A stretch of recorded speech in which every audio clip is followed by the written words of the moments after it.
पाखंडी ही नहीं, अंधविश्वासी लोग भी भ्रष्ट एवं चालबाज होते हैं। इस विषय पर आयोजित इस फेसबुक लाइव सेशन में उपस्थित सभी मित्रों को मेरा सादर अभिवादन, प्रणाम, राम राम, नमस्कार।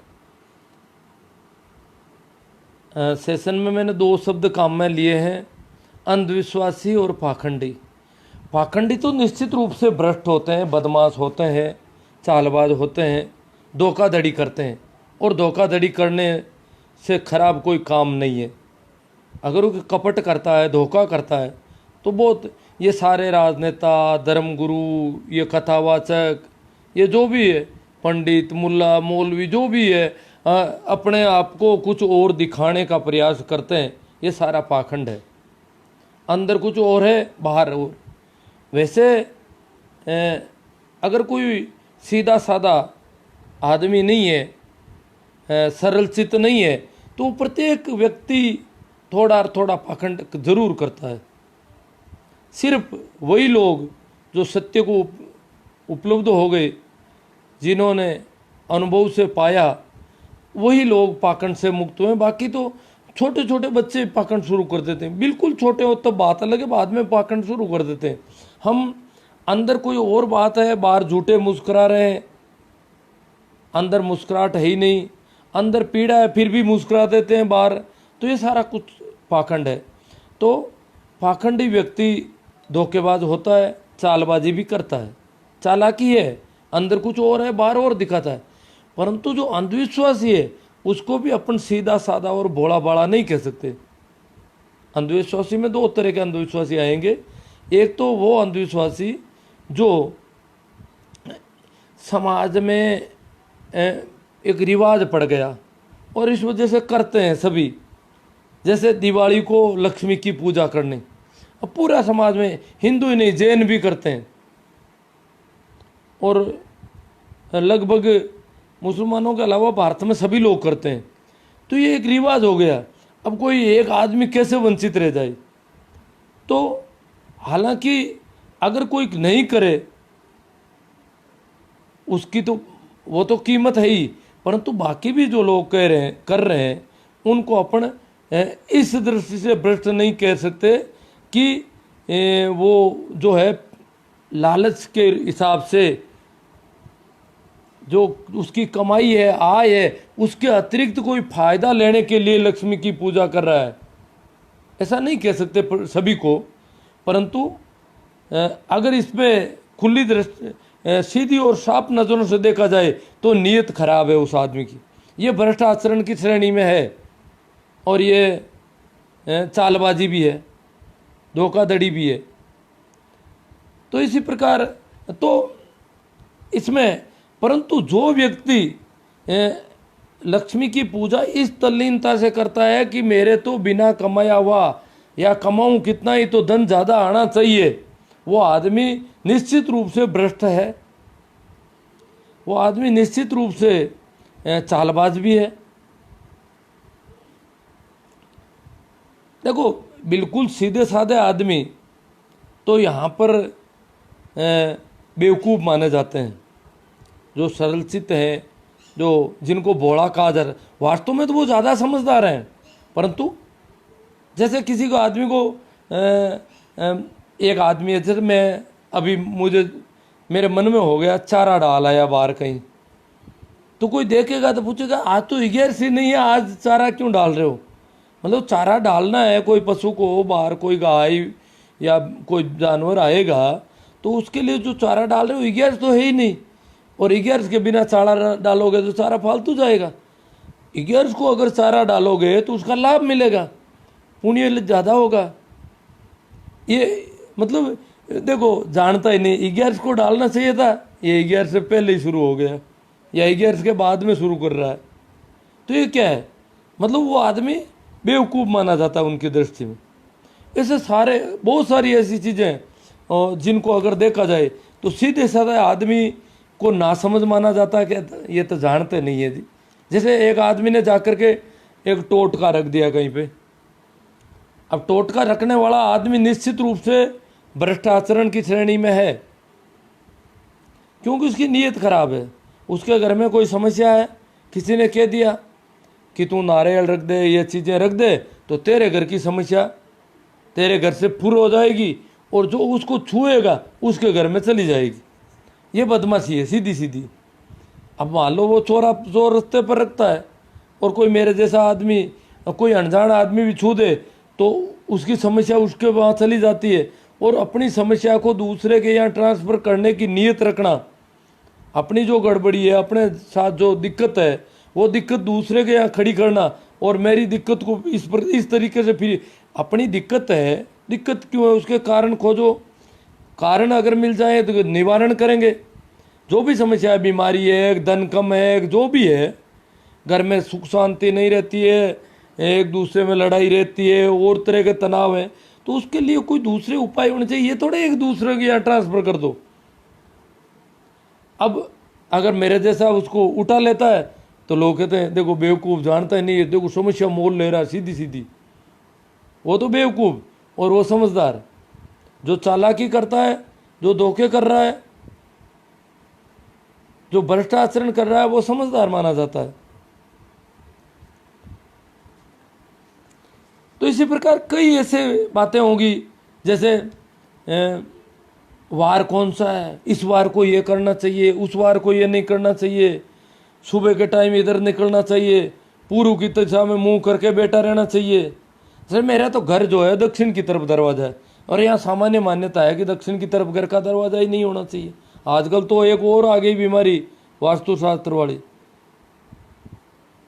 इतना ज़्यादा परेशान कर रखा लोगों को।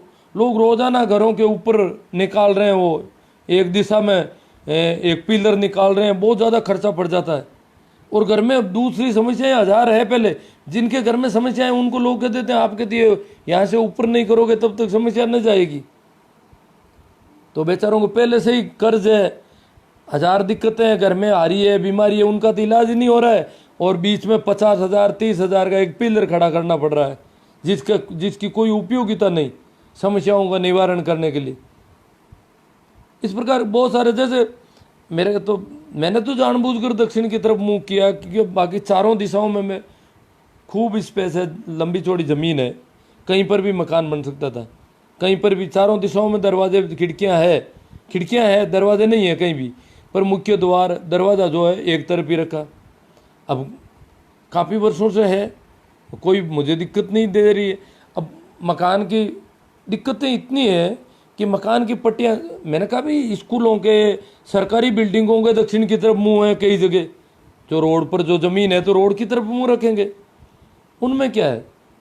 और ये जो ऊपर जोधपुर की छीने और पट्टियाँ हमारे चढ़ाने का रिवाज है, तो उसमें इतनी फटाफट जैसे ही पट्टियाँ चढ़ाते हैं, कितनी हुई, अब कितनी बाकी, थोड़ी सी जगह बची है, तो क्या इनको आगे खिसकाओ।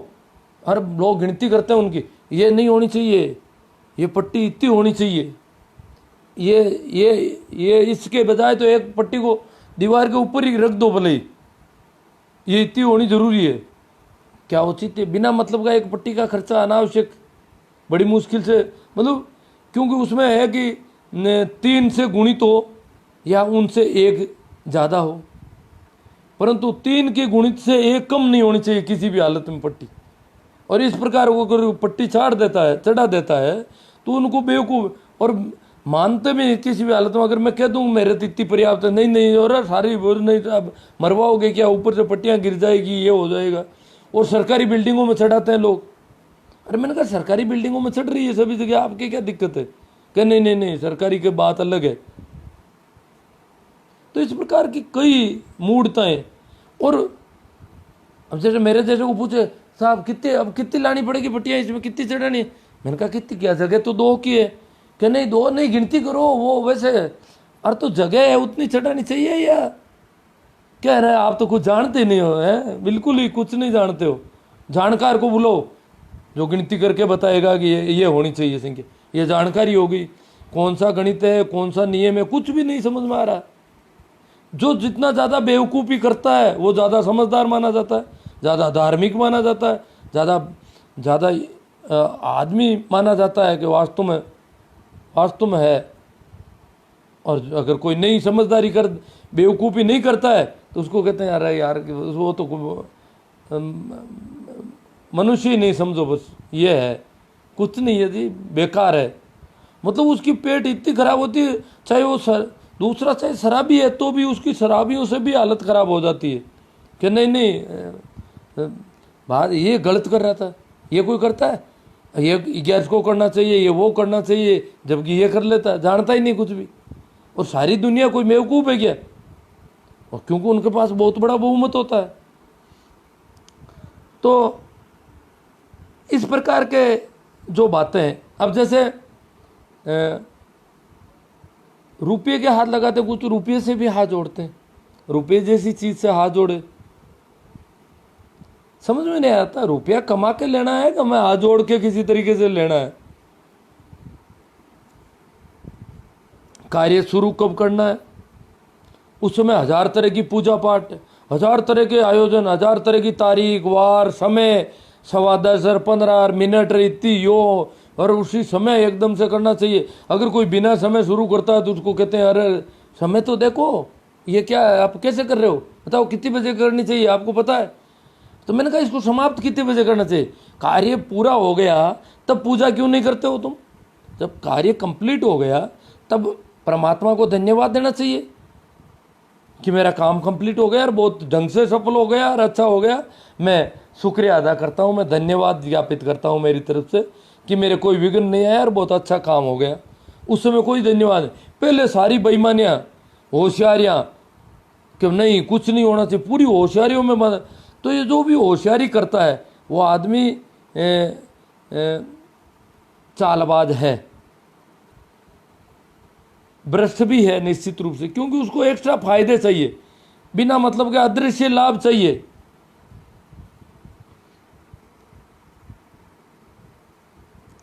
और स्त्रियों के तो पूछो मत। आज संतोषी माता का व्रत, आज वो लानी माता, दशा माता के डोरे बांध दिए, पैरों में कुछ और बंद, तरह तरह के 1000 तरह, पता नहीं किस लालच में क्यों कर रही है उनको जितनी। और आदमी भी कम नहीं, ये जो टोने टोट के करवाते हैं ना, ये आदमी नर बलि तक करवा देते हैं कई बार।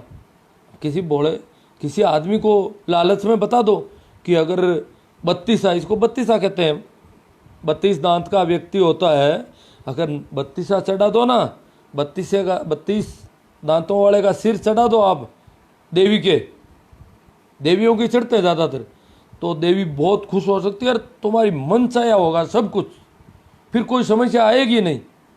तो कोई अब बेवकूफ़ आदमी लालच में आ जाए, लालच में आना खराब है, तो वो भ्रष्टाचरण है, मैं इसे कहता हूँ। और जो लालच में आकर के आदमी तक मरवाने में तैयार हो जाते हैं, उन आदमियों को क्या माने? वो आदमी भले हो सकते हैं, वो चालबाज नहीं है, चालाकी उनमें है, उनको भोले नहीं कहा जा सकता। जब वो आदमी तक मारने को उतारू हो जाते हैं, नरबली की आज भी घटनाएं कहीं कहीं हो जाती है ऐसी, कई बार अखबारों में, कई बार वो डिस्क्लोज हो जाती है, कई बार वो व्यक्ति लापता में पड़ा रहता है। बाकी ऐसी घटनाएं होती है, किसी को नशा वसा करा करूँगे और साथ में पिला पिलूगे और ले जा करके उसकी गर्दन चढ़ा देते हैं देवी को खुश करने के लिए। ऐसी घटनाएं होती है आज के दिन।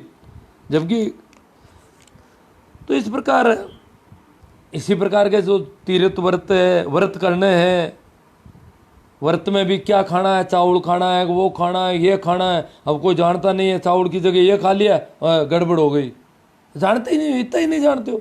और जो इतनी ज़्यादा बेवकूफ़ियाँ जानता है वो बहुत होशियार इंटेलिजेंट माना जाता है। आजकल ये घर में पूजा पाठ के जो एक आड़ा है, और आजकल तो मंदिर बनाने लगे घरों में। अब इनको पूछो आड़ा छोटा मोटे कोई अलमारी आड़ा हो तो वो तो ताक हो तो वो तो कोई बात नहीं, चल जाता है। इतनी सी जगह खराब हो तो चल जाती है। अगर अंदर से कोई कमरा बना ले तो इससे ज़्यादा तो बेवकूफ़ी क्या होगी। और फिर उसमें जो पूजा पाठ आजकल क्या है, अगरबत्तियों के पूड़ों पर देवता ही देवता होते हैं, चारों 6 फलक होते हैं पूड़े के, अपन जानते हैं गनाब के 6 फलक होते हैं, 6 फलकों पर देवता के नाम और देवता के फोटो, इसलिए उसको नीचे नहीं डाला जा सकता। तो जितना भी कचरा इकट्ठा होता था, कांच की तस्वीरें, आरतियों की किताबें, किसी किताब पर ऐसे कोई बाबा जी का फोटो हो तो वो किताब, वो सारा का सारा कचरा तालाबों में डालते हैं और इतना कचरा हो जाता है साल में हर गांव में, तालाबों में गंदगी बिखेरते हैं। वो जो दिए धूप बत्तियाँ जो भी चीज़ें काम लेते हैं उनको कहीं नीचे नहीं डालनी है, ये पूजा में काम लिया हुआ का सामान है, इसको नीचे डाल, तो तालाब में डालोगे तो नीचे नहीं पड़ेगा क्या, ऊपर ही डालना है। तो फिर इसको तो अंतरिक्ष में करो ताकि उपग्रह बन जाए, प्रक्षेपित करो कहीं से जाके, प्रक्षेपण का ठेका लो और इसको सारा ही सामान जो है इसको प्रक्षेपित करो ताकि फिर पृथ्वी के गुरुत्वाकर्षण के हिसाब से नीचे नहीं गिरेगा, ऊपर ही ऊपर उड़ता रहेगा चारों ओर, इसके चक्कर निकालता रहेगा, एक उपग्रह बन जाएगा। अगर इतना ही ऊपर चढ़ाना है तो सारे कई तरह के कागज छपा देते हैं, इसको नीचे डाल दिया तो ये हो जाएगा, बेटा मर जाएगा और ये हो जाएगा और इतना धन नुकसान हो जाएगा और फैक्ट्री खराब हो जाएगी, और अगर 10 पन्ने और छपवा दोगे तो लॉटरी लग जाएगी, वहाँ उसके लग गई, उसके ऐसे 1000 उदाहरण। तो ये सारी चीज़ें जो भी हम देख रहे हैं, तो इन लोगों को मेरी दृष्टि में इन्हें हम समझदार नहीं कह सकते। समझदार वही है जो भोला है, जो सीधा साधा है, वो समझदार हो सकता है। मैंने इनमें उन अंधविश्वासियों को टाल दिया है जिनको सामाजिक रिवाज के तौर पर ही, जैसे लक्ष्मी पूजा में कुछ ऐसे लोग हो सकते हैं कि रिवाज है कर लो यार करके, बाकी लोग परेशान हो। जैसे मेरे तो मैंने आपको पहले भी बताया होगा कि मेरी माँ ने एक बार कहा था मुझे, मेरे दादा चल बसे थे तो मुझसे कहा कि वो एक सापा बांध गए और लक्ष्मी की पूजा, मैंने कहा नहीं। तो उसने, मेरे पिताजी तो चले गए थे बाड़े उस समय, तो उसने कहा फिर मुझे करनी पड़ेगी, औरतों से लक्ष्मी राजी नहीं होती नहीं है, और ये तो मामला गड़बड़, पहले बताया नहीं तूने मुझे, मैंने सोचा तू कर देगा। मैंने कहा मेरे से तो ये नहीं होगा भाई, मुझे तो पूजा की हुई लक्ष्मी चाहिए ही नहीं, मैं तो कमाने पर भरोसा है, कमाई होगी हमारी, खेती में कोई पैदावार होगी और वो पैसा हम काम लेंगे, बिना कमाया हुआ धन चाहिए नहीं। और कमाया हुआ धन जो है किसी पूजा की वजह से नहीं होता है, वो कमाया हुआ धन है, हम अर्जन करेंगे। और ये बातें मुझे बिल्कुल पसंद नहीं है, मैंने आज तक नहीं की, इन्हें कर सकता हूँ। तो ये तो मेरे जैसे आज, परंतु कुछ ऐसे लोग भी होते हैं देखे परंपरा है, नहीं करेंगे तो ठीक नहीं रहेगा भाई जी वे, कुछ ऐसे भी है डर भी जाते हैं कोई नुकसान हो जाएगा, कहीं जो हमने कमाया है वही कहीं राख हो जाएगा, कहते हैं ना, इनको बता देते हैं धन का राख हो जाती है, तो ऐसा कुछ नहीं हो जाए, इस डर से कर लेते हैं। परंतु इसलिए कुछ लोगों को इसमें छोड़ा जा सकता है, बाकी जो लालच की वजह से करते हैं, जिनको एक्स्ट्रा लाभ चाहिए, जिनकी घर की बीमारी दूसरों के घरों में ट्रांसफ़र करनी है, वो सारे लोग भ्रष्ट और चालबाज हैं निश्चित रूप से। उन्हें धार्मिक तो किसी हालत में नहीं कहा जा सकता, कहलाने में तो वो धार्मिक कहलाते हैं, दिखने में वो धार्मिक होते हैं, परंतु मेरी दृष्टि में उन्हें धार्मिक नहीं कहा जाना चाहिए। तो आपकी तरफ से और भी इसमें तो आप लोग कई तरह की बातें करोगे तो उसी से चर्चा बढ़ेगी थोड़ी बहुत। हाँ मुंडो बाद में बताओ, ठीक है, प्रणाम गुरुजी, राम राम साहब। और मुंडो भी नहीं, मुंह भी नहीं दिख रहा था और चुप भी था आज थोड़ा। अब आपकी बातों का भी नशा हो गया। नमस्कार भोला जी कह बातों का नशा हो गया है। नशा तो कोई भी खराब है, ठीक है, अगर फ्री का टाइम है तो एक हो जाता है अपना। झूठ बोलना, झूठ मुस्कुराना, झूठी सांत्वना, ये सभी पाखंड, हाँ पाखंड है जी। ये तो अच्छा विषय और तार्किक बातें। तेजाराम जी थाकण को पसंद आया। दीपावली पूजा धोखाधड़ी है, सुखराम जी सिलगांव कह रहे हैं। सिलगांव से ही है फिर ये तो। 11 का चारा, अब देखो 11 का चारा, अब जो जानवर दशम के दिन भूखा है, नम के दिन भूखा है, उसको 11 को चारा दोगे और 11 के बाद में नहीं। और चारा भी उसको नहीं दिया जा रहा, जानवर की जरूरत का हमें ख्याल नहीं है। हमें ख्याल है कि हमें कितना पुण्य मिलेगा, कितना लाभ मिलेगा। यही चारा अगर दशम का, नम का या तीज को खराब कर दिया तो लाभ कुछ नहीं होगा और चारा बेकार चला जाएगा सारा का सारा। जबकि जानवर का पेट तो तीज को या पांचम को भी भर सकता है बेचारे का, वो पांचम के दिन भी भूखा होगा।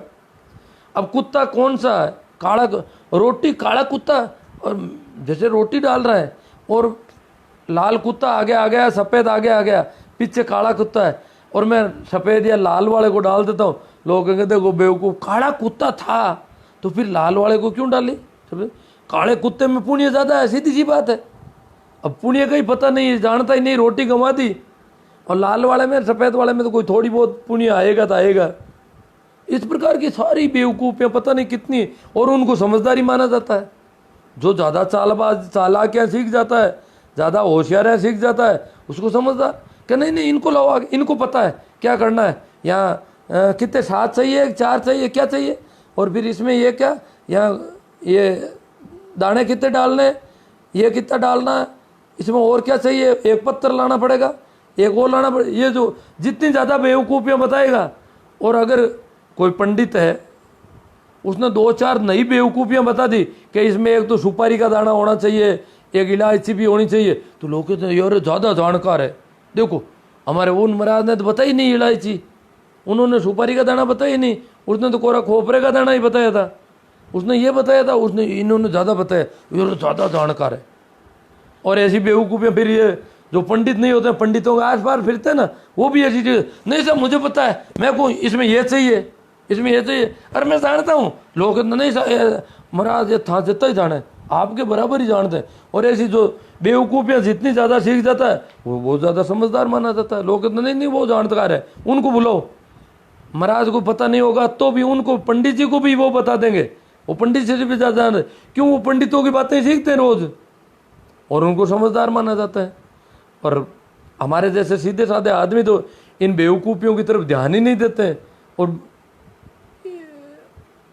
सीधी सीधी मूर्खताएं समझते हैं। तो क्या क्या ध्यान दें, क्या गिनती करें कि यहाँ क्या चाहिएगा, एक लोटा चाहिए, उसके ऊपर ये धागा बांधना है, इसके ऊपर ये करना है, उसके गांठें कितनी देनी है, उसको दाएं हाथ से बांधना है, बाएं हाथ से बांधना है, राउंड एंटी क्लॉक लेने, एक क्लॉक वाइज लेने, पता नहीं कितनी हद से ज़्यादा बेवकूफ़ियाँ। मुंह से पता नहीं गालियाँ निकालते हैं क्या, बड़बड़ बड़बड़ करते रहते हैं। हाँ राम राम साहब, प्रणाम, नमस्कार, सबको मैंने कर भी दिया। वैसे ज़्यादा पुण्य तो 11 के अलावा चारा डालने में होगा, और दुगेश्वर साहब जर्राज के 11 के अलावा डालोगे तो ज़्यादा पुण्य होगा। भाई ज़्यादा पुण्य अगर 11 के अलावा होते हैं, अगर 11 को कोई नहीं डालता है तो भी बात ठीक नहीं। जब भी कोई भूखा है, अगर काला कुत्ता भूखा है तो काले कुत्ते को डाला जाए, और सफ़ेद वाला भूखा है बेचारा तो फिर सफ़ेद वाले को देने में हर्ज नहीं होना चाहिए। ये पुण्यकार, ये सारी, ये तो बेवकूफियों का कोई पार ही नहीं है।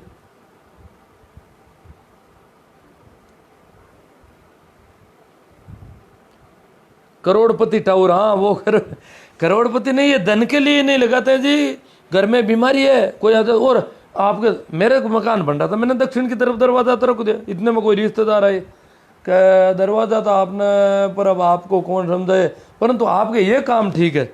मेरा क्या है कि ऊपर जो कमरा जो बनना था वो ऐसी दिशा में था उनके हिसाब से, उधर से ऊंचा होना जरूरी है, ये हो जाएगा तो आपके सारी समझ आए। जबकि मैंने उसी दिशा में दक्षिण में ओद खोद रखे थे, पहला ओद और दूसरा ओद उससे भी गहरा, और उससे आगे और गट्टर, जबकि दक्षिण से नीचा भी नहीं होना चाहिए दक्षिण दिशा में घर के पास में। तो वो तो मैंने 3 तरह के खोद दिए थे, और ठीक ही चल रहा है। ऐसा कुछ वो तो मेरी अपनी सुविधा के हिसाब से कर रहा था। मैंने इसका ध्यान भी, मैंने कोई जानबूझकर कुछ नहीं है। हाँ दक्षिण का दरवाजा मेरा जानबूझकर चॉइस है।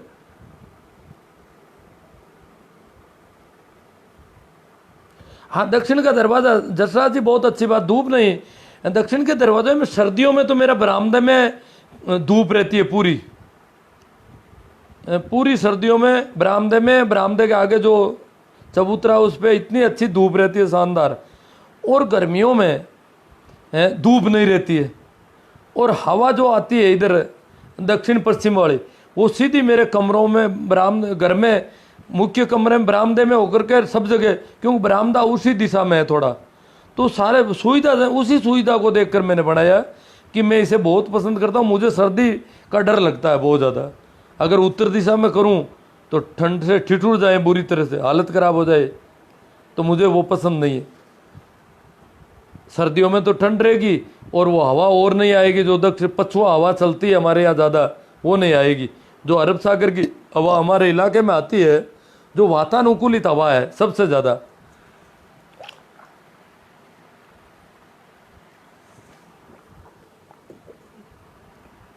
क्योंकि मैं नागौर जिले का रहने वाला हूँ, ज़्यादातर लोगों को पता होगा।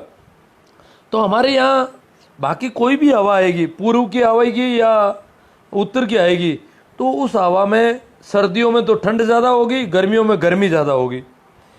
हवा जो समुद्र के ऊपर से हवा आती है, अरब सागर के ऊपर से, समुद्र क्या है कि जल्दी ठंडा भी नहीं होता, जल्दी गर्मी नहीं होता, इसलिए समुद्र से जो हवा आ रही है वो ज़्यादा गर्म नहीं होती है गर्मियों में भी, और सर्दियों में ठंडी भी नहीं होती, इसलिए वो सबसे अच्छी हवा है और वो हवा मिलनी चाहिए वो। इसलिए मैं इसी दृष्टिकोण से मेरा यह था कि दक्षिणी की तरफ ही होना चाहिए सारा। भाई कैसा राम जी चौधरी कह रहे हैं आपका मिशन जनमानस की भलाई के लिए बहुत ही शानदार है जी। हाँ, आज वाला ठीक लगा, अच्छा टॉपिक है। जलवानिया जी कह रहे हाँ भाई साहब आप सच्चाई बोलते हो। ओ सूरज जी जाट कह रहे गुरु जी में मेरे हिसाब से तो गौ माता की सेवा सबसे बड़ी अन्नदान ही सबसे बड़ा दान है। रायचंद जी नागड़ी मैं तो भैंस माता की करो, गौ माता की करो, गधी की करो, बकरी की करो, किसी की करो, अगर आप सेवा कर सकते हैं। अगर आप कबूतर की तो सेवा कर रहे हो, पानी से परेशान है, तो कौवे के नहीं कर रहे हो, जानबूझ करके टाल रहे हो, तो कौवा है इसके नहीं करूँगा, ये बात ठीक नहीं है। परमात्मा कबूतर को भी भेजता है, कौवे को भी भेजता है, गौ माता को भी भेजता है, भैंस माता को भी भेजता है, बेल पापा को भी भेजता है, सबको भेजता है। इसलिए ईश्वर की तरफ से ऐसा कोई भेदभाव नहीं है। ये भेदभाव इन बदमाश शास्त्र वालों ने, पंडितों ने, मुल्लों ने, मौलवियों ने, पोप ने, पादरियों ने किए। ये सारी बदमाशियाँ इनकी की हुई है। सारी माताएं पिताएं जो बना रखे हैं इन्होंने, ये सारी बदमाशियाँ हैं। बाकी अस्तित्वगत ऐसा कुछ नहीं है। जिन जिन जिन जानवरों को परमात्मा भेज रहा है, जिन जिन जानवरों को परमात्मा जिलाए रखता है, पोषण दे रहा है, उनको हम कैसे इनकार कर सकते हैं। वो सारी माताएं हैं।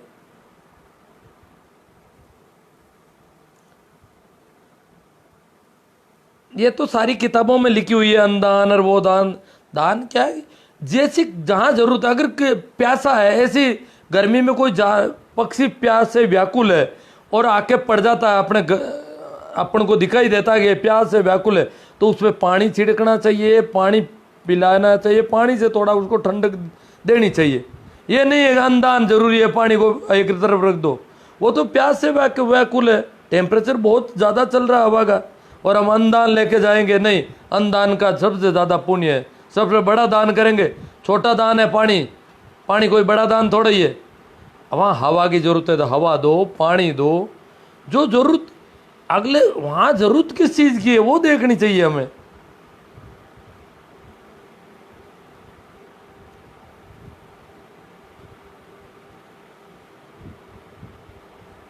सुरेश जी वर्मा, ज्योतिष पर आपका क्या विचार है।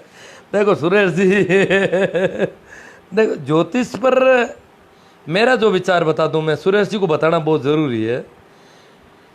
ज्योतिष के प्रभाव सभी चीज़ों के, जैसे सूर्य अभी बहुत तेज है, सीधी किरणें पड़ रही है। हम कर्क रेखा के आसपास के लोग हैं तो यहाँ लगभग सीधी किरणें पड़ने लग गई आजकल, बहुत ऊपर आ गया सूर्य, तो सूर्य की किरणों का प्रभाव पड़ेगा। हम देखते हैं कि चंद्रमा, पूर्णिमा को पूरा चंद्रमा होता है, और ये पूरी दुनिया में कि चंद्रमा की वजह से जिस दिन पूरा चंद्रमा होता है लोग पागल ज़्यादा होते हैं, विक्षिप्त ज़्यादा होते हैं। हर कोई आदमी गाने गुनगुनाने लग जाता है, तो पागलपन सवार होता है। इसको चांद मारा भी कहते हैं, ये हमारे यहाँ चांद गेला भी कहते हैं।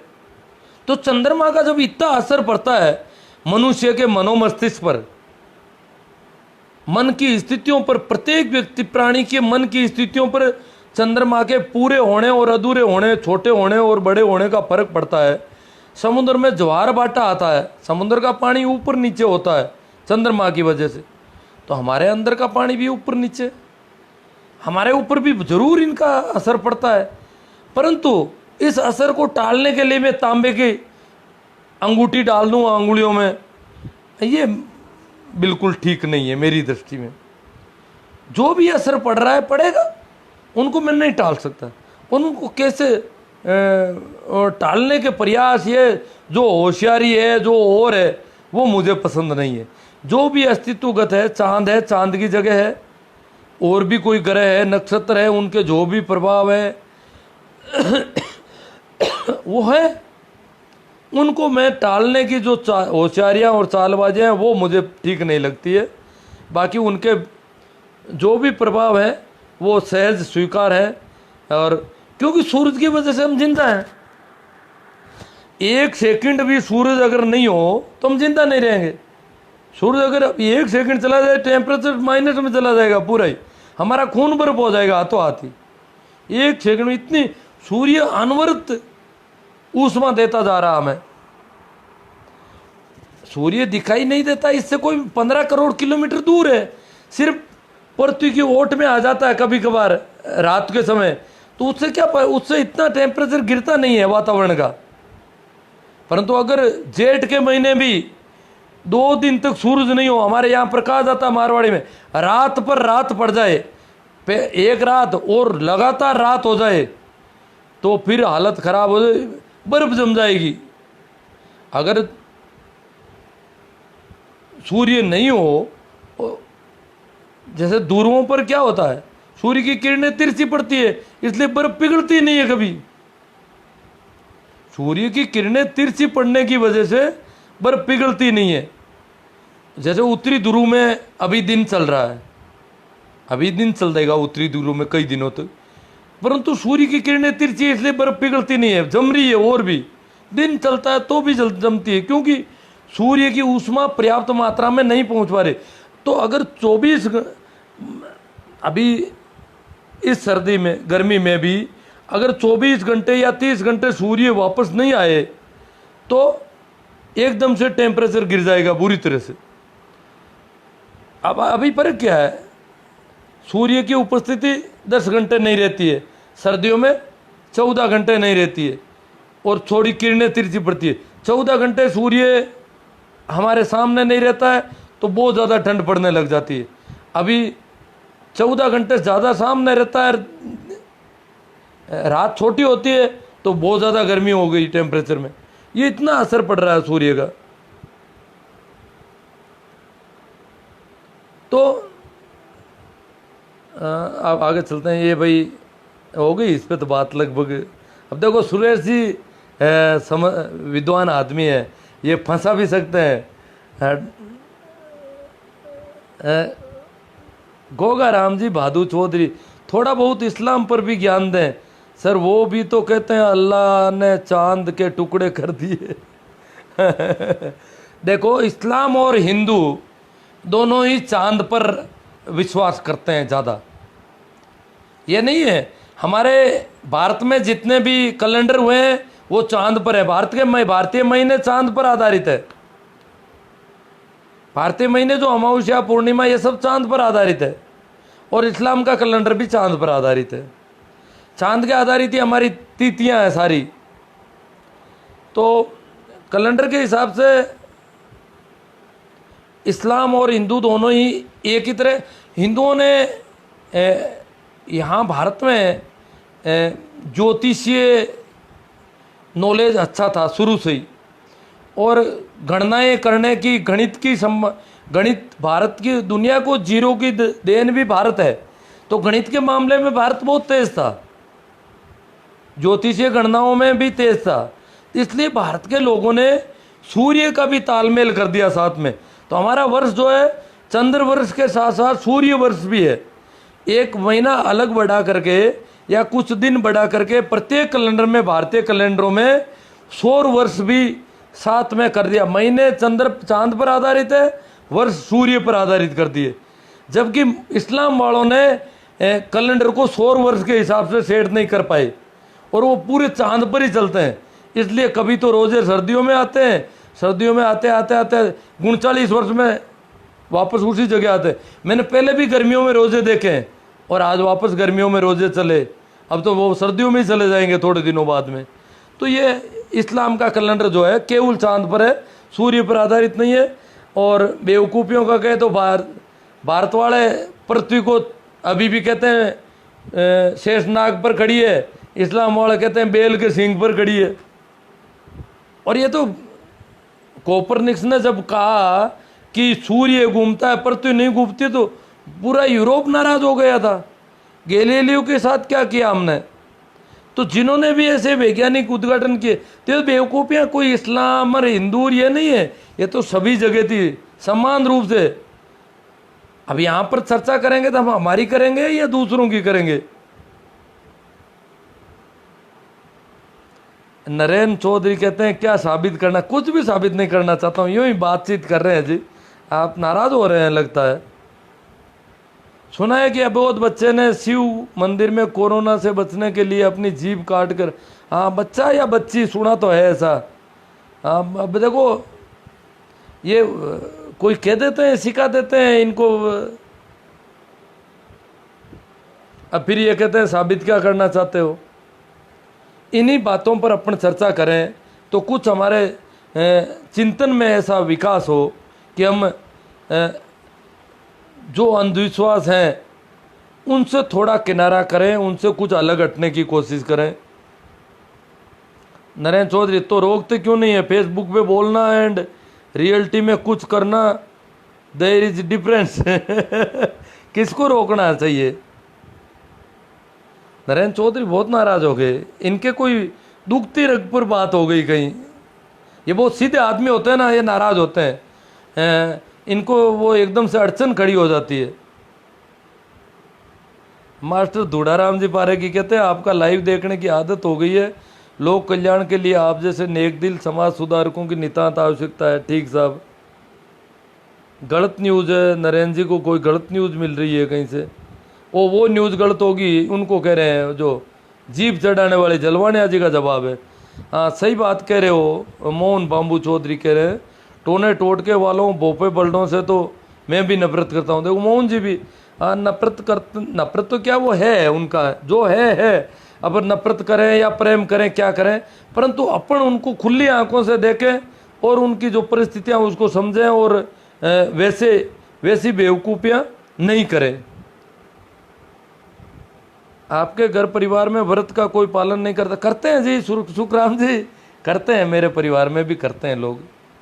मेरा बच्चा तो नहीं करता कुछ भी, उसने तो आज तक किसी देवता को शायद हाथ नहीं जोड़े जहाँ तक मैं समझता हूँ, उनने कभी अगरबत्ती की है।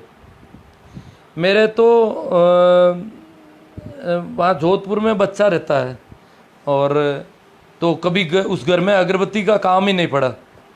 अब किराएदार कोई आते हैं तो वो अपने कमरों में करते रहते हैं और न उसके ऐसा काम नहीं। वो तो हम कोटा में रहते थे पहले, तो दो बच्चे थे, वो सामने बगीचे में हनुमान मंदिर था, तो बेचारे कोचिंग करने वाले, अब साइंस के बच्चे हैं, रोल नंबर लिख रखे हैं हनुमान मंदिर में सब ने, जेई मेन में एडवांस के रोल नंबर ताकि वो सिलेक्शन हो जाए। और वो साइकिल चलाते चलाते ही एकदम से हाथ जोड़ कर बीच में वो उधर हाथ हैंडल छोड़ के हाथ जोड़ते हैं, वो बच्चा हंसता था कि गिर जाएंगे यहाँ पर। तो बाकी घर में करते हैं, ऐसी बात नहीं है। एक अगरबत्ती करने का रिवाज भी है घर में वैसे।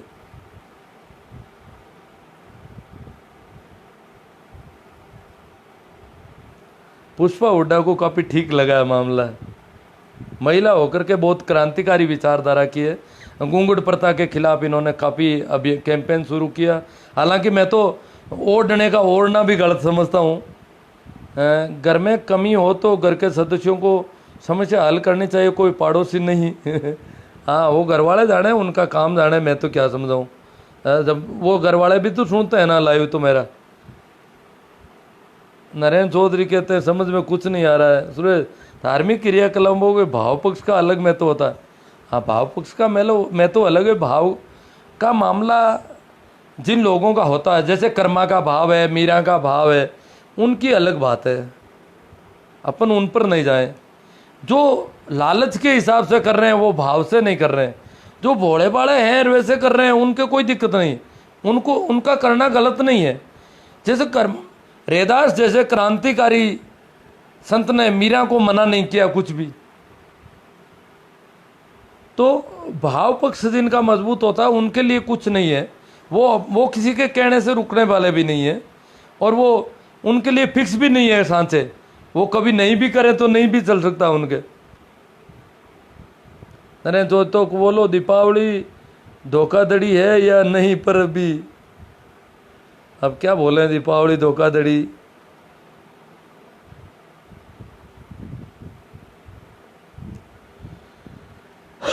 देखो, जैव रसायन परिवर्तन पर सुरेश जी बात करना चाहते हैं।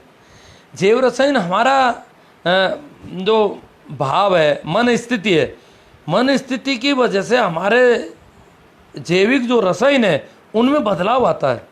जैसे हम बहुत ज़्यादा क्रोध में है तो हमारे जैव रसायनों में अलग तरह की, हमारी श्वास की गति भी अलग हो जाती है, हमारे शरीर के रसायनों में भी चेंजेस आते हैं। तो जैव रसायन परिवर्तन एक है, परंतु अगर कोई डर कर या लालच में जो कर रहे हैं, चालबाजियां कर रहे हैं, जो बदमाशियां कर रहे हैं, वो कतई ठीक नहीं है।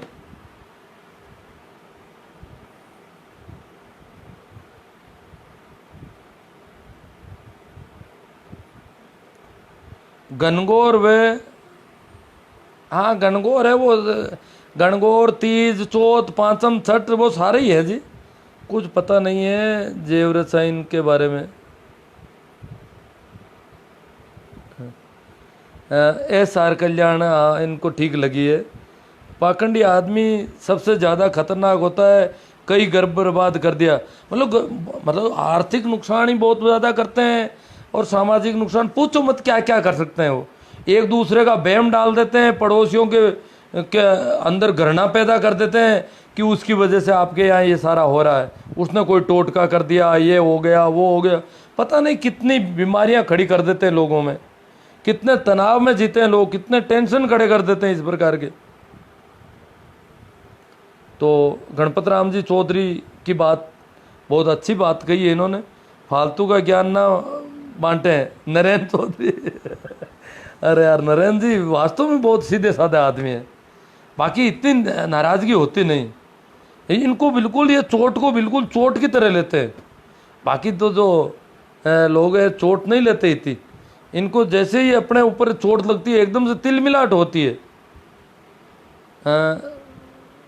भंवरलाल जी धानिया कह रहे हैं कि बेशक की अमावस्या को ही जानवरों को चारा डालते हैं, बाकी भूख नहीं लगती क्या?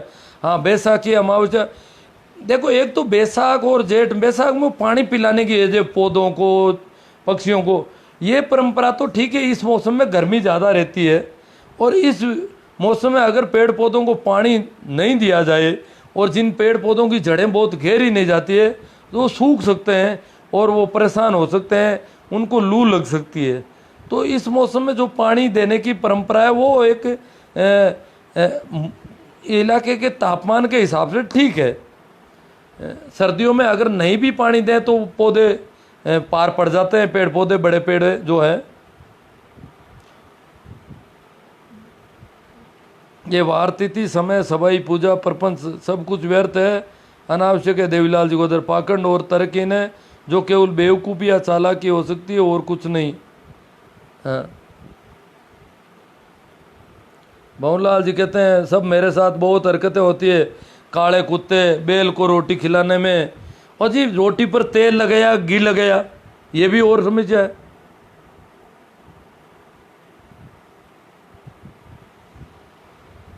भंवरलाल जी कहते हैं मैं भी बैल की जगह गाय को दे देता, फिर झगड़ा शुरू हो जाता। अब किस वार को किसको देनी है, क्या करना है, सारे इतना पता नहीं क्या क्या इन्होंने बना रखे हैं। गुरुवर क्या भय की, भय आस्था का आधार है? नहीं जी, भय आस्था का आधार नहीं हो सकता। जहाँ भय है, लोभ है, वहाँ कोई आस्था नहीं है। मोहन जी बाबू कहते हैं सर जी दुनिया दिखावटी ज़्यादा है, बाकी दिन तो जानवरों को लट मारते हैं और किसी एक दिन पुण्य का हवाला दिखावा करते हैं। अजी लट मारने का अगर देखो तो मैंने देखा है कि ये देखो जो गायें घूमती है शहर में, मैंने कई बार सब्जी बाज़ार में देखा है। तो अगर किसी के ठेले पर नुकसान कर दिया, सब्जी के खोमचे को गाय ने नुकसान पहुंचा दिया, तो वो लठ मार देता जोरदार से। और अगर भाई दी वो मुसलमान है तो वो लठ नहीं मार सकता बेचारा, वो लठ मारते ही एकदम से कसा ही लगेगा सभी को और उसको मारने दौड़ने लगेंगे। तो वो सारे मुसलमान है, वो तो बेचारे पूरी इस बात की ध्यान रखते हैं कि हम गाय को लठ नहीं मार सकते। जिसकी माँ है वो मार सकता आराम से, ये फैक्ट देखा हुआ मेरा सब जगह। और जो मुसलमान है वो डांगड़ी रखते भी नहीं है इस वजह से, वो तो रखवाली करते हैं बेचारे, क्या करें। और दूसरे वाले तो अगर लठ मारते हैं तो भी लोगों को ज़्यादा नहीं लगता है। शिवदत्त जी शंभू जी कह रहे हैं कि बहुत सार्थक बात कही सर, पाखंड अंधविश्वास, अच्छे अच्छे पढ़े लिखे लोग फंसे हुए हैं, सातिर जाति के लोग सभी को भ्रम में डाल रहे हैं, इंसानों में ब्राह्मण। हाँ, जाति से क्या है, होशियारी, जो भी होशियारी करता है, भ्रष्टाचरण करता है, वो पंडित है, चाहे वो दलित है, चाहे कुछ भी है, जो बेईमान है। अब दलित अगर बलि चढ़ाने को तैयार हो जाता है, किसी की बलि चढ़ा देता है, तो पंडित से ज़्यादा पंडित हो गया वो तो।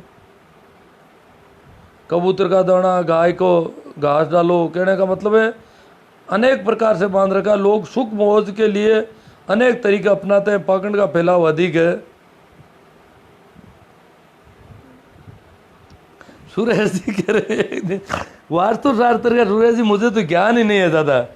अब पता नहीं, कभी तो कहते हैं लेटरिन इधर होनी चाहिए, कभी क्या इधर नहीं होनी चाहिए। मैं तो इसका ध्यान भी नहीं रखता हूँ जो भी है। और मैं तो सोचता हूँ कि जहाँ आपका प्लॉट है, अगर उसका हालांकि प्लॉट काटने वाले भी दक्षिण की तरफ तो रोड है और वो ऐसा करते हैं, तो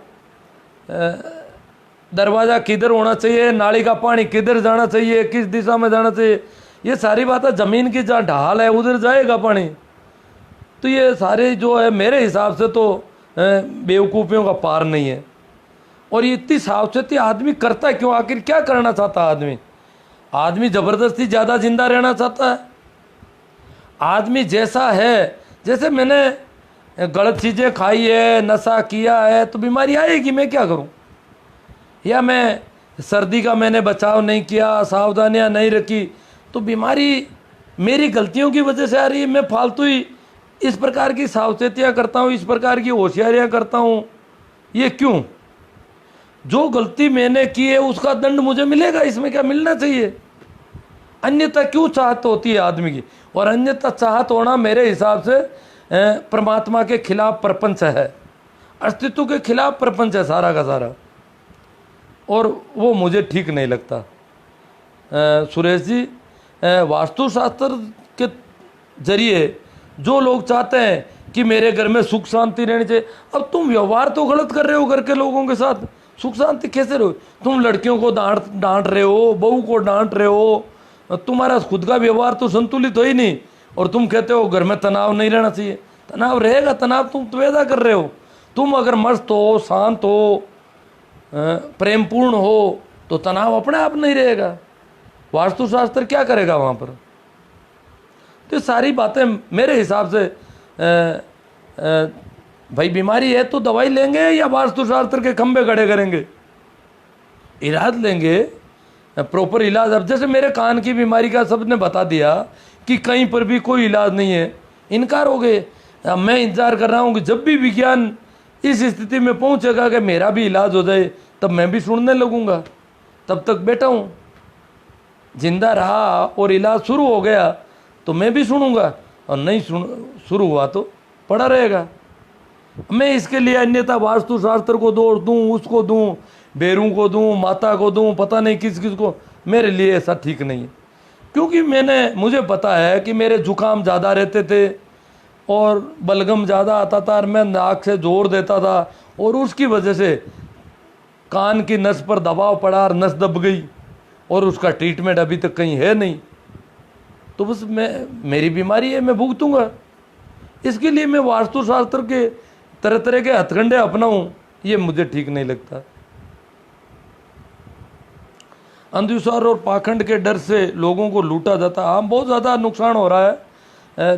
टेंशन, तनाव, नींद, मनोरोगी बन जाते हैं लोग। नुकसान का कोई पार ही नहीं है। आज का लाइव तो वाकई तारीफ पे काबिल है, अधिक से अधिक लोगों तक पहुंचाना ही पुण्य का कार्य होगा। हाँ, सुभाष जी को अच्छा लग रहा है, और सुभाष जी की अपील के हिसाब से बाकी लोगों को भी अगर लगे तो इसको अधिक से अधिक लोगों तक पहुंचाया जाए। और मेरा जो यूट्यूब चैनल है उसको सब्सक्राइब करके उसमें और भी काफ़ी लाइव मिल सकते हैं आपको, और काफ़ी वीडियो हैं। स्वतंत्र विचार रखना कोई कीड़े मकोड़े का खेल नहीं है। राजू राम जी मेघवाल कह रहे हैं, जिगर होना चाहिए मानसिक गुलामी को चुनौती देने के लिए। लो, इनको बड़ा यूं महसूस हो रहा है कि अच्छी बात हुई है काफ़ी। शिवदत्त जी को जवाब दे रहे हैं, किसी को खाना खिलाना कोई पाकड़ नहीं होता, आप गलत जा रहे हैं। मोहन जी बाबू कह रहे हैं, अजी खाना तो खिलाना पाकड़ नहीं होता है। शिवदत्त जी कह रहे हैं 11 को खिलाना, काले कुत्ते को खिलाना, वो लिखा उन्होंने। अब थोड़ा देखो कि अगर गोरा कुत्ता है, सफ़ेद कुत्ता भूखा मर रहा है, और काले कुत्ते को तो पहले ही कई घरों में खिला दिया बेचारे को, अब वो खाना ही नहीं चाहता, और तुम कहते हो काला अगर खा ले तो मामला बैठ जाए। वो बेचारा पूंछ हिला रहा है, सफ़ेद वाला भूखा सफ़ेद वाला मर रहा है। तो ये क्या है? ये चालबाजी, ये चालाकी, ये भ्रष्टता, ये बदमाशी, बेईमानी, ज़्यादा पुण्य का लालच, ये क्या है? इस पर वो कहा है उन्होंने। दिनेश खुड़ीवाल, सही बात है गुरुजी, लेकिन पापा माँ दादा दादी ने जन्म से शिक्षा ऐसी दी है, क्या करें। हाँ, ये मेरा बिल्कुल पड़ोसी है नीरेस्ट करके, ये कह रहा है कि मुझे शिक्षा ही ऐसी दे दी, करे क्या। तो अब मेरी शिक्षा और आ रही है ऊपर से।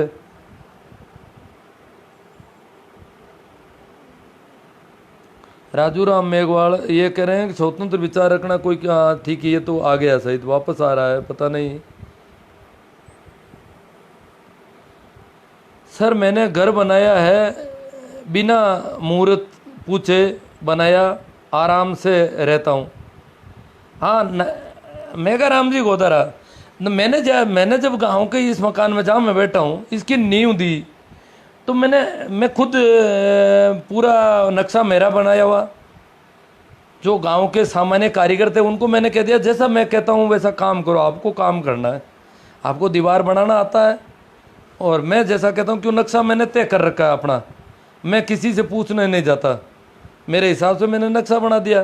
क्योंकि मेरा साइंस बहुत अच्छा है, मैं विज्ञान और गणित काफ़ी अच्छी थी मेरी, और मैं हिसाब किताब अच्छे जानता हूँ, तो मुझ पर मेरा इतना भरोसा है, तो मैंने तय कर दिया।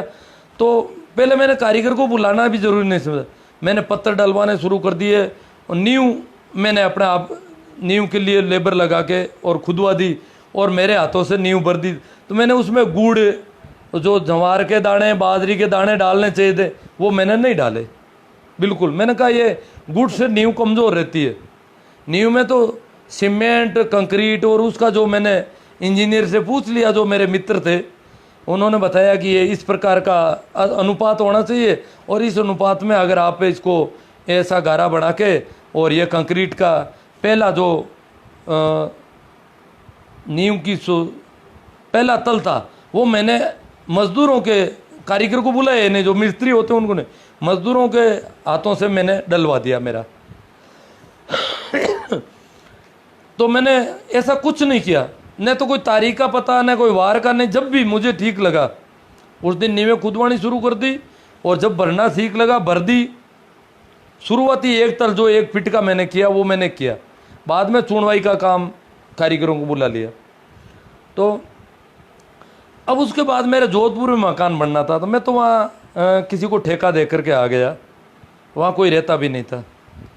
तो जो कारीगर थे, ठेकेदार था, उसने फ़ोन किया कि नींव तो मैं खुदवा के आया था। फिर उनके जब उनकी लेबर और उनके जब आदमी मिले, उस दिन उन्होंने शुरू करना था। मेरी तरफ से उनकी दिन की छूट थी, किसी भी दिन करो, मेरी तरफ से उनको ये पाबंदी नहीं थी कि आपको शुरुआत इस तारीख को और इस दिन को और ऐसा कुछ करना, ऐसा कुछ था ही नहीं।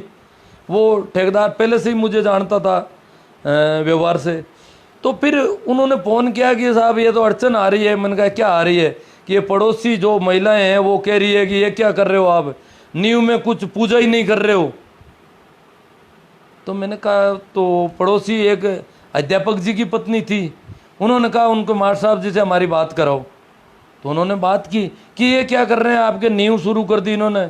मैंने कहा तो क्या करना, तो कारीगर है, ये मिस्त्री है, जानते हैं, इनको ही करना चाहिए काम, तो हम करेंगे क्या? कि नहीं नहीं उसमें कुछ किया ही नहीं, पहले पूजा और अरे मैंने कहा इसकी तो कहाँ ज़रूरत ही नहीं थी कुछ भी। कि नहीं नहीं हम करेंगे, ऐसा नहीं है, मैंने तो पड़ोस की औरतों को बुला लिया है और हम तो ये सारा करेंगे, ऐसे नहीं होने देंगे।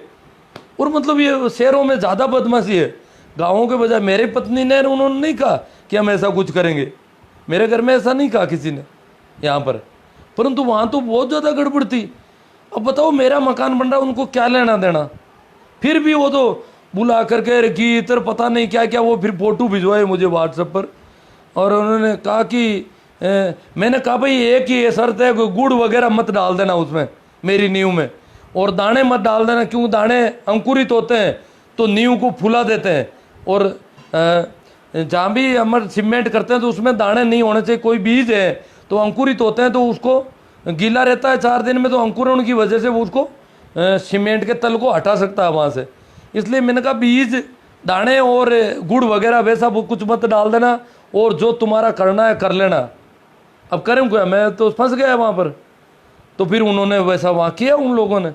यहाँ तो क्या है कि मेरा घर एक साइड में बन रहा था, परिवार वहाँ रहता था, और घर वालों को कोई दिक्कत थी नहीं। तो ये बीमारियाँ मैंने बताया ना, मेरे यहाँ शादी में जब गांव वालों ने, किसी ने नहीं कहा कि आपकी दाढ़ी बड़ी हुई है, गांव वालों ने इतना ही कहा ज़्यादा से ज़्यादा कि ये माहिर आ रहा है तो थोड़ा सापा बांध रखना ही पड़ेगा, तो रख दिया। बाकी किसी ने नहीं कहा। यहाँ लगभग बहुत ज़्यादा तादाद में ससुराल पस के लोग और गांव के भी लोग, काफ़ी लोग थे मेरे जो भी थे, परंतु उन्होंने किसी ने नहीं कहा। उनको पता है कि इस आदमी को कहने से कोई मतलब नहीं। परंतु जोधपुर के जो शहर वाले पड़ोसी आए, उन्होंने तो, मैं तो वो बैठा था और वहाँ फंक्शन वो चलता था कार्यक्रम, वो तो बीच में ही आकर के कान में कहने लगे, मैं सुनता नहीं कान वाले तो, और वो कह रही है तो ये क्या कर दिया, आपको अभी के भी दाढ़ी, ये कार्यक्रम संपन्न होते हैं आपको दाढ़ी बढ़ाने। और फिर यहाँ जिम्मेदारी दे करके गए मुश्किल से कि दाढ़ी जरूर बनानी है इनकी। ये कोई होता है कि दाढ़ी नहीं बनाई इन्होंने?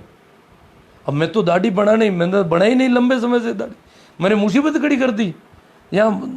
और आदमियों को, 2 आदमियों को पीछे लगा दिया कि उन्होंने कहा यार, ऐसा कहा यार, आपको दाढ़ी तो बढ़ानी पड़ेगी ये। तो मैंने कहा यार मेरे कोई जिद नहीं है दाढ़ी बढ़ाने, परंतु मेरी आदत नहीं है यार, मेरी ये चमड़ी छूल जाएगी बिना मतलब, ये चमड़ी मुझे बड़ा यूँ अड़चन होगी, जलन होगी यहाँ पर। तो मेरे घर में तो वो है भी नहीं, रेजर ब्लेड वो सिस्टम भी नहीं है। तो मेरे भाई से मैंने मंगवाया, मैंने कहा भाई करो और क्या है। तो मैं तो जानता नहीं, लंबा टाइम हो गया, और आजकल नई तरह के आ गए रेजर ब्लेड। तो मैं बाथरूम में घुस गया, चांद ले वो कांच ले करके, और मैं क्या कि पहले नहा धो करके फिर बनाता था, तो वो गीली हो जाती थी ज़्यादा। जब मैं दाढ़ी बनाता था तो मुझे याद है एक ब्लेड मेरे 4-5 महीने तक काम आती थी। पहले बालों को बहुत ज़्यादा गीले करते थे, ब्लेड का कुछ नहीं बिगड़ता, चाहे कितनी दाढ़ियाँ बढ़ाओ। पहले नहा लो आप साबुन से अच्छा, और अगर आधा घंटे या 15 मिनट तक गीला रह गया मुंह दाढ़ी, तो बाल बिल्कुल आराम से कट जाते। परंतु ये तो पता नहीं, रेजर ब्लेड में तो फंस गया वहाँ, काफ़ी टाइम तक परेशान रहा, चश्मा बाहर भूल गया। और मैंने कहा यार बाल तो कटे नहीं है, ये हाथ फेर के देख रहा हूँ तो बाल कट नहीं रहे। फिर मुश्किल से काफ़ी टाइम हो गया तो बाहर निकला आधा पौन घंटे बाद में, और घर में तो महिलाएं होती, उनको मैंने कहा क्या मेरे कटिंग हुई है कि नहीं हुई है? कहा नहीं नहीं बाल तो पड़े हैं ज़्यादातर। मैंने कहा ये वो नहीं, मेरे भाई को फ़ोन किया, मैंने कहा भाई ये रेजर मेरे तो समझ में नहीं यार, या तो तू आके कर दे, नहीं तो मेरे तो ये तो उल्टा समस्या कर दी है। तो फिर जा करके और उसने वो कैसे ही करके वो दाढ़ी की। इस प्रकार शहर वाले लोग जो है मेरे हिसाब से गाँव वालों से भी ज़्यादा यूँ है। ग्रामीण तो और भी ग्रामीण बुद्धि है, ये ग्रामीण तो अब शहरों की हवा लगने से गाँव में बेईमानी आई है सारी। जब मैं बचपन में था तो उस समय तो कुछ था ही नहीं ज़्यादा है, वास्तु शास्त्र तो छोड़ो, और भी बहुत कम तीमार थे। ये होली दिवाली मुश्किल से थोड़े बहुत थे। इनमें भी क्या है कि दोपहर तक तो खेत में काम करते थे, फिर आकर के थोड़ी लाभ सी बना करके वो हो जाती थी दिवाली, और ज़्यादा नाटक नहीं था कुछ भी।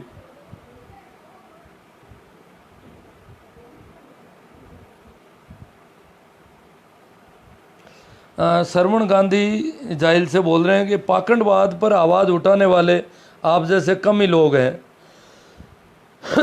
चांद पर अच्छी बात कही आपने सर, चंद्र ग्रहण में भी दान देते हैं। हाँ वो तो देते हैं जी। आप ये वैज्ञानिक बातें कह रहे हैं, मेरा प्रश्न यह है कि क्या ज्योतिष का मानवीय व्यवहार और कर्म पर भी प्रभाव पड़ता है? हाँ जी पड़ता है सुरेश जी, पड़ता है। मानवीय व्यवहार पर भी प्रभाव पड़ता है, कर्म पर भी प्रभाव पड़ता है। परंतु मेरी मान्यता यह है कि जो भी प्रभाव पड़ता है, ज्योतिष भी उसका है, अस्तित्वगत है, परमात्मा का या अस्तित्व की तरफ से है। जैसे ये गर्म हवा आ रही है, इसका प्रभाव पड़ रहा है तो उसकी है। अब मैं जितना बचाव करूं, बाकी इसके प्रभाव को मैं इनकार नहीं कर सकता। कोरोना आ गया तो इसके प्रभाव को मैं कितना इनकार करूंगा? मैं बचाव का प्रयास कर सकता हूं, प्रभाव पड़ेगा तो पड़ेगा। अब मैं इसके लिए पूजा पाठ शुरू कर दूं, नगीने पहन लूं अंगुलियों में, ये कर लूं, काले बस्तर का दान दे दूं किसी को, वो दे दूं, इस प्रभाव से बचूं, कोरोना के बचाव से। अगर ये भी तो एक प्रभाव है ना, कोरोना भी तो कोई ज्योतिषीय असर हो सकता है। तो प्रभाव पड़ते हैं, पर प्रभाव से बचने के लिए जो उपाय किए जा रहे हैं वो बहुत बड़े बेहुदा है और अस्तित्व के खिलाफ है। ज्योतिष को इनकार करना, ज्योतिष के सामने लट लेकर खड़े होना मेरी दृष्टि में ठीक नहीं है। पाखंड की जड़ें बहुत मजबूत है, मेघाराम जी गोदारा कह रहे हैं। राजू राम जी कहते हैं कोई खेल नहीं आ जी। ये राजू राम जी पता नहीं बार बार वही कमेंट करते हैं या बार बार सामने आ जाता है। बहुत अच्छी जानकारी मिल रही है गुरु जी। एस कल्याण जी कह रहे हैं राम राम सा वो तो हो गया। ये गुरु जी मनुष्य जीवन जीने के लिए धर्म की आवश्यकता है या बिना धर्म के जीवन? देखो सुरेश चंद जी, धर्म से ही सब कुछ होता है। धर्म का मतलब है स्वभाव, तो सब कुछ स्वभाव से होता है। तो धर्म की आवश्यकता क्या? धर्म तो है, उसको कोई हटा नहीं सकता। जैसे विज्ञान है वैसे ही धर्म है। परंतु जो धर्म के नाम पर जो अंधविश्वास और पाखंड है वो धर्म नहीं है। इसलिए ये हिंदू, मुस्लिम, सिख, जैन जो भी है ये कोई धर्म नहीं है। ये बदमाशियां हैं, ये संप्रदाय है, ये जातियों की तरह ये सब गड़बड़ियां हैं। तो धर्म अस्तित्वगत है।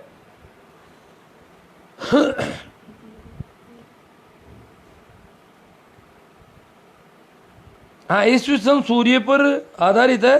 इस्लामिक कैलेंडर सूर्य पर आधारित है? नहीं जी, इस्लामिक कैलेंडर तो सूर्य पर ये हिजरी सन है, वो सूर्य पर आधारित होता तो रोजे वगैरह ये इनके महीने पूरे साल घूमते।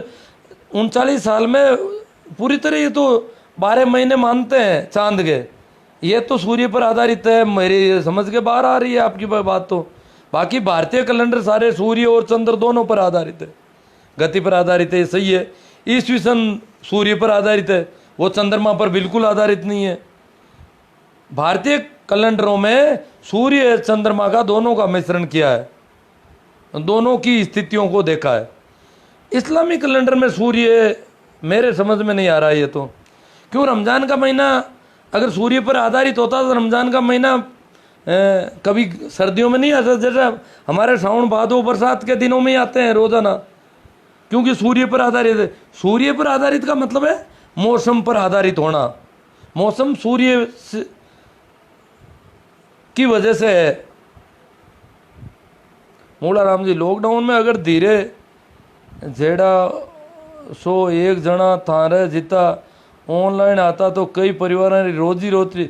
हाँ वो मूला राम जी, ये भी मुझ पर आरोप काफ़ी लग रहे हैं। रोजी रोटी वाले ये जो गाड़ियाँ चलाते हैं वो कहते हैं आप तो तीरथ व्रत ये सारी चीज़ें बंद कर, पता नहीं कितने कारखाने बंद हो सकते हैं। आपकी बातें अगर लोग वो तो ठीक है, लोग मानते नहीं। कितने उद्योग धंधे चौपट हो सकते हैं, कितने लोगों का रोजगार खत्म हो सकता है। मतलब बहुत ज़्यादा ये है, बात सही है आपकी। पर उसके लिए कुछ और काम हो जाएंगे कारखानों में।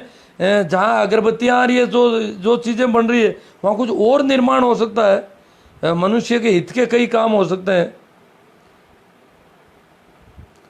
सुरेश जी वर्मा कहते हैं सत्य, तथ्य और प्रति पर भी बात होनी चाहिए। अब मैं प्रयास तो कर रहा हूँ। इनका कमेंट या तो मेरे समझ में नहीं आया या इन्होंने लिखने में कोई चूक की है। सत्य, तथ्य, आउट, प्रतीक, पर भी बात होनी चाहिए। बहुत अच्छा, या तो वापस आ जाएगा कोई कमेंट। सर आपको लोग बेवकूफ़ कहते हैं तो ये चिंता का विषय नहीं है और मैं जानता हूँ कि आपको इनकी कोई चिंता भी नहीं है। हमारे विचार आपसे बिल्कुल पूरी तरह मिलते हैं, इसलिए अब हमारी संख्या लगातार बढ़ रही है। अच्छी बात है, आपके ऑनलाइन हमेशा इंतजार रहता है। ये बदिया नगर से JR जी कह रहे, धारणाओं पर प्रहार करना अच्छी बात है, लेकिन कोई नई धारणा आरोपित करना भी ठीक बात नहीं है। तो मैं धारणा आरोपित नहीं कर रहा हूँ, नई धारणाओं पर प्रहार ही कर रहा हूँ। मैं कोई नहीं कह रहा हूँ कि ये धारणा पकड़नी है आपको। मैंने ये नहीं कहा कि अगरबत्ती की जगह ये शुरू कर दो, काले कुत्ते की जगह सफ़ेद कुत्ता पकड़ लो, ये मैं नहीं कहता हूँ कुछ भी। किसी भी प्रकार का बंधन और किसी प्रकार की गड़बड़ी है वो ठीक नहीं है। राजू जी मेघवाल, जिस तेली ने कोलू बनाकर तेल निकाला, खाने में स्वाद दिया, सुंदरता दी, जिस तेली ने तेल की पूजा के बिना शुभ मुहूर्त कार्य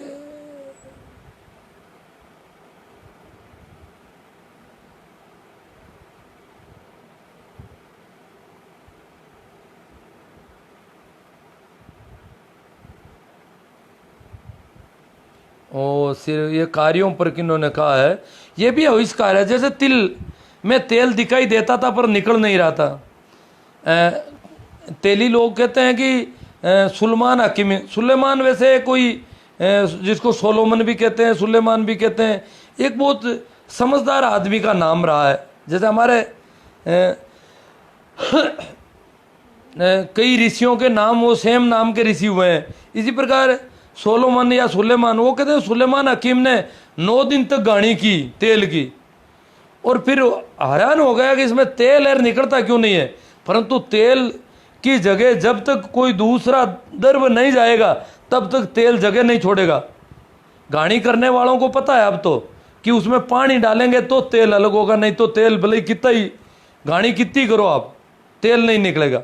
तो कहते हैं कि सुलेमान की आंखों में इतना पानी आया परेशानी होने की वजह से, पानी और पसीना, और वो रोने लग गया कि ये तेल है निकलता क्यों नहीं, और उसके आंखों के पानी की वजह से तेल निकला, और फिर बाद में तेलियों ने पानी डालना। तो ये भी एक वैज्ञानिक आविष्कार है, खोजें की है लोगों ने। ओम प्रकाश जी चौधरी कहते हैं भोपे बर्डों से दूर रहें। शिवदत्त जी, सुरेश जी को लाइव जोड़कर चर्चा करें तो वे भी अपना पक्ष मजबूती से रख सके, वो ठीक रहेगा सर। सुरेश जी को इस समय लाइव जोड़ने से ठीक नहीं रहेगा। आजकल लाइव जुड़ते थे मुझे, मैंने तो आज देखा है लाइव जोड़ने से लाइव खराब हो रहा है टेक्निकली। अभी भंवरलाल जी कासनिया का लाइव देख रहा था मैं शाम को 5:30 बजे, तो उन्होंने लाइव जोड़ रखा था BDSS जी को किसी को, तो दोनों की आवाज़, एक की आवाज़ आती है दूसरे की नहीं आती है, एक का चेहरे के हाव भाव आते हैं दूसरे के नहीं आते हैं। तो लाइव शायद सीख बैठे कि नहीं, जुड़ते थे। अब मैंने देखा जुड़ता था, पहले मैंने सोचा जुड़ना भी बंद हो गया, आज उनका लाइव देखा तो पता चला कि लाइव जुड़ता है। वो पहले आपकी तरफ से आएगा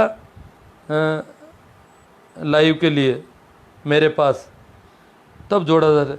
हाँ सुनील जी, इसलिए मैं कैलेंडर शुद्ध रूप से चंद्र कैलेंडर है। सुनील जी जाट ने, हाँ सुनील वो भाणु, हाँ इसने मेरा पक्ष लिया है। एक नया महीना नए पतले अर्ध चंद्रमा से शुरू होता है। महीने तो भारतीय कैलेंडरों के चंद्रमा से शुरू होते हैं, परंतु इन्होंने क्या किया, भारतीय कैलेंडर में या तो 10 दिन बढ़ा दिया हर साल में, और या फिर 1 महीना बढ़ा दिया 3 साल बाद में, और यूं करके चंद्र और सूर्य दोनों पर आधारित कर दिया उसको।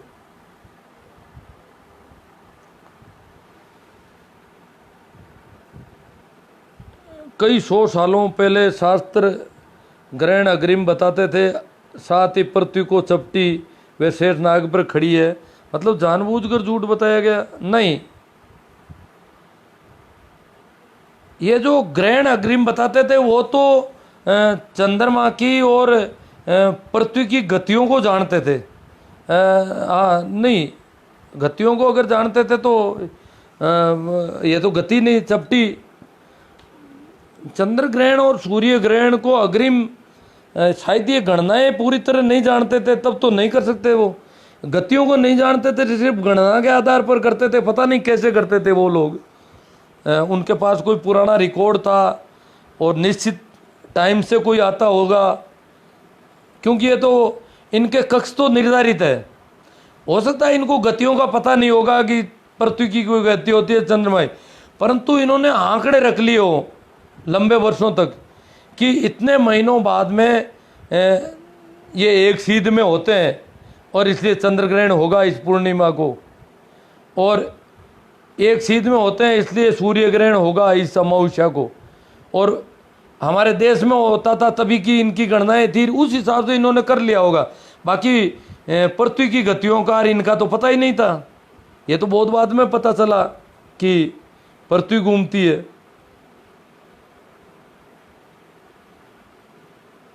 नहीं, वे पढ़े लिखे लोग नहीं थे, गणित था उनके पास, विज्ञान नहीं था। ये गणनाओं पर आधारित है, और गणनाओं के आधार पर अगर अपने सारी गणनाओं को एक जगह रखें, जब जब भी चंद्र ग्रहण हुआ है, जब जब भी सूर्य ग्रहण हुआ है, तो अग्रिम बताया जा सकता है, क्योंकि इनकी कक्ष बिल्कुल निर्धारित है।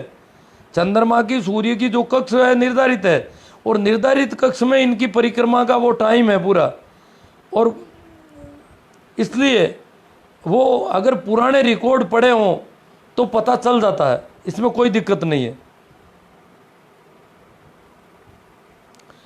जैसे हमारे सारे कैलेंडर बहुत पुराने ज़माने, क्यों पता था कि इतने दिन बाद में और 29.5 दिन का चांद का महीना करना, तो वो सेट कर देते थे अपना, और सारा हिसाब किताब पुराना हिसाब था, पुराना हिसाब के आधार पर आगे चलता रहता था। अब इस्लामिक कैलेंडर में क्या है, वो चांद को खुद रेख के बिना नहीं मानते। अब संयोग से अगर अमावस के बाद पहली तारीख को चांद उनको नहीं दिखता, तो वो एक दिन के लिए उसको पोस्टपोन कर देते थे, महीने को आगे, तारीख को आगे बढ़ा देते थे। इस्लाम में ये है कि खुद ने जब तक चांद है, परंतु दूसरे दिन चांद देखने की जरूरत नहीं होती, क्योंकि पहले के देखे हुए चांद का दिन पूरा हो गया, इसलिए दूसरे दिन तो वो निश्चित कर देते हैं कि ईद आज नहीं कल होगी, आज दिखाई नहीं दिया इसलिए कल होगी। वो पहले वाले की गिनती के आधार पर कर देते हैं, पर वो पहला जो तारीख है उसमें चांद की अड़चन उनके रहती है रोज।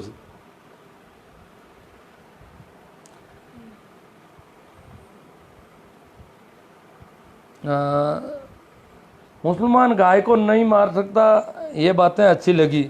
अब मुसलमान डरते हैं ना, वो गाय को कैसे मारेंगे, लोग देखेंगे तो। मुसलमान, मैंने पूछा, मैंने कहा आप डांग मार सकते हो क्या, आपके ये टोकरी गिरा दी जाए आपके खोमचे से, कि नहीं नहीं मरवाओगे क्या। अगर हम मारेंगे तो लोग कहेंगे कसाई इसको दया नहीं आती है, देखो गाय माता को मार रहा है बुरी तरह। और जो माड़ियों के जो खोमचे थे वो मारते थे आराम से, उनको कोई दिक्कत नहीं, वो मारे तो भी भाई उनकी तो माँ है, मारेंगे इसमें क्या है, और उनको कोई नहीं कहेगा कि ये तो अपराध कर रहा है, इसको दया नहीं आती है। तो उनको तो डरना पड़ता है बेचारों को। भाई राम भंवर राम जी खिचड़ कहते हैं मैं आधा पाखंडी हूँ जी। पाखंडी तो मैं आप सभी हैं जी पाखंडी। अगर मैं जैसा मैं हूँ वैसा पूरा का पूरा बाहर नहीं दिखाता हूँ, और थोड़ा बहुत भी अगर रंग करता हूँ, अलग दिखने का प्रयास करता हूँ, तो वो पाखंड है, वो धोखा है, वो कपट है।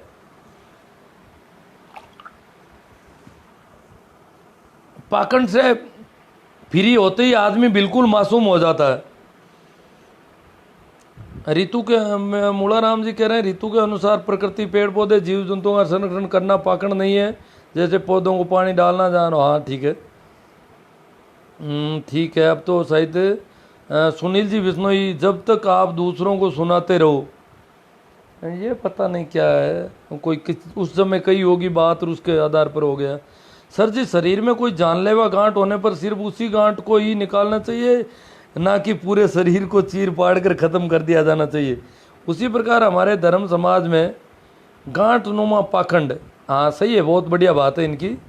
हाँ, जो चीज़ें हैं उनको अलग किया जाना चाहिए, हाँ बाकी पूरे को नहीं किया जाना चाहिए। ठीक है।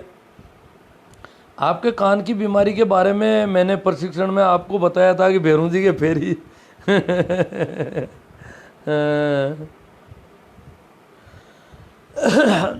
ताराचंद जी, अंधविश्वास मुक्त समाज ही देश को, समाज को प्रगति के रास्ते पर ले जाने का कार्य करता है। जी बिल्कुल, अभी आपकी बातें गंगा, ज्ञान गंगा की तरह ही है खिया राम जी बेनीवाल कह रहे हैं। मोहन बाबू, आपकी बातों से ज्ञान भी मिलता है और इंटरटेनमेंट भी हो जाता है, मनोरंजन भी अच्छा हो जाता है ना। हाँ। मूला राम जी, एक ब्लेड 4-5 महीने आप आत रही जच्ची को आप भी कर सकते हैं आराम से। शर्त बता दूं आपको, अगर करें तो आपकी जो ब्लेड है वो आपने काम लेने से पहले पहले यही है, पहले नहाओगे फिर बाद में दाढ़ी करोगे, पहली शर्त है। आपने नहा लिया साबुन लगा के और अब दाढ़ी करोगे तो आपकी ब्लेड को आपको आसानी से बहुत ज़्यादा सरलता से बाल अपने आप आते जाएंगे। और फिर वो ब्लेड जो है उसको काम लेने के बाद धो दी और धो कर के थोड़ी उसकी हवा लगने दो ताकि वो सूख जाए और फिर कागज़ में डाल के रख दो।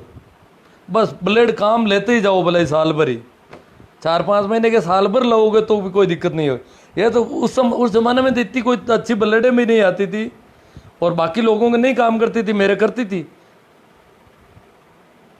और मेरे बाल भी बहुत कड़क है। इस प्रक्रिया से काम ले तो काम ले सकते हो आप। हाँ, ये आपस में जवाब दे रहे हैं। रामचरण जी नानिया का, सुरेश जी ठीक है सर, मैं आपकी हर बात से सहमत हूँ। वांगड़ा जी चूहा से बोल रहे हैं, चूहा छुई से।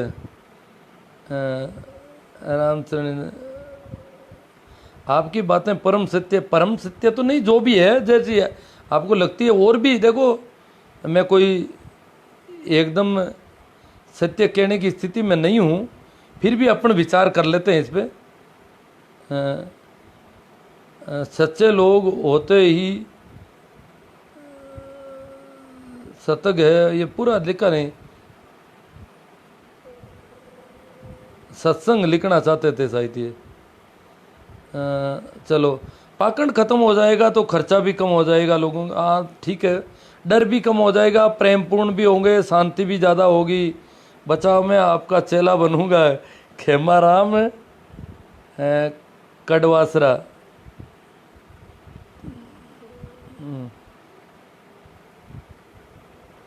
तो शायद अब तक के सारे कमेंट मेरे हिसाब से आ गए हैं।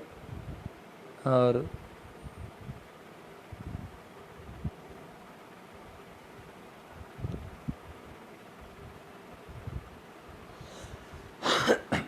ठीक है, तो मित्रों आज करीब करीब अच्छा लगा। देखो सुरेश जी जो बातें कर रहे हैं, वो सुरेश जी क्या है कि वो विद्वान आदमी है और वो थोड़ा कोशिश कर रहे हैं कि कुछ इनसे और कहलवाया जाए। अब मैं जितना जानता था उनका जवाब देने का मैंने प्रयास भी किया है। कुछ एक वक्तव्य उनके पूरी तरह से लिखे हुए थे नहीं थे, इसलिए नहीं दे पाया। बाकी तो करीब करीब सभी लोग मेरे एक तरह से पक्ष में। एक आध भाई को जो पीड़ा ज़्यादा हो रही थी वो भी पक्ष में ही है, क्योंकि उसको बात जो है असर कर रही है, चोट कर रही है बहुत ज़्यादा। तो बहुत अच्छा रहा और सबको अच्छा लगा। शायद सभी लोग, ज़्यादातर लोग इसको शेयर करेंगे। कैसे कर सकते हैं, और शेयर करने के भी बहुत सारे मीडिया हैं, अपन कहीं पर भी शेयर कर सकते हैं इसको। फेसबुक के अलावा व्हाट्सएप वगैरह सभी जगह शेयर होता है। शेयर का ऑप्शन देते ही अलग अलग साइटों के आपके जो भी अकाउंट हैं आपके, उनके ऑप्शन आते हैं। तो आप जिनको अच्छा लगे वो उस तरह से शेयर करें। धन्यवाद। और मेरे ये जो है यूट्यूब चैनल पर भी वीडियो चढ़ा रहा हूँ, उसको सब्सक्राइब करेंगे और उस पर कमेंट और लाइक करेंगे या उनको शेयर करेंगे। शेयर करने से बड़ा होगा, लाइक कमेंट या सब्सक्राइब करेंगे तो मेरे वीडियो आपको प्राथमिक रूप से, वैरायटी के रूप से, वरीयता के रूप में आपके सामने आते रहेंगे। ठीक है, तो धन्यवाद, प्रणाम, नमस्कार, राम राम।